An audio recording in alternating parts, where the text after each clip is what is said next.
สุขสบายดีพ่อแม่พี่น้องเนาะโอ้มื้อนี้บรรยากาศดีพี่น้องเอ้ยแล้วก็สิมีเรื่องหนึ่งสิมาเล่าสู่ฟังเนาะเรื่องก็สิเป็น55ดอกพี่น้องเด้อพังก็เพื่อความบันเทิงเด้อพี่น้องเด้อเนาะอย่าบ่ให้ซีเรียสได้พี่น้องเอ้ย สิมาเว้าเรื่องกันอันนี้นะ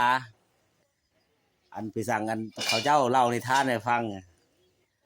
พังความเมียเสียพี่เสียน้องพังความพี่น้องบัดเสียลูกเสียเมียว่าซั่นเนาะเพิ่นเว้าข้าพระเจ้าว่านี่ผู้ใดบ่พังความเมียหั่นระวังแต่แท้พี่น้องเนาะ1แล้วสิได้นึ่งข้าวกินเอง2แล้วมันเสื้อผ้าระวังแต่แท้สิได้ซักเองเนาะระวังได้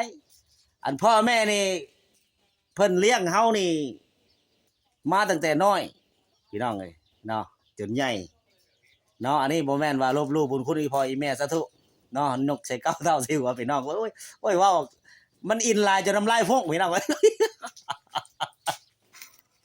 ละบาดนี้คือกันพี่น้องเอ้ยเนาะแต่ยังน้อยนี่เฮากินนมแม่ได้พี่น้องเอ้ยเนาะจนใหญ่พี่น้องจนได้เมียเนาะ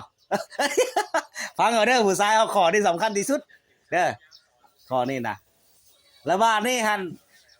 คันผู้ใดบ่พังความเมียนี่ระวังถ้าเจ้าเมียนี่ซ้ำแม่ที่2เด้อสิบอกให้เด้อกินนมเขาจนตายเด้อสิบอกให้เด้อพี่น้องเด้อ ฟังไว้เด้อซุมผู้ชายเอาเด้อ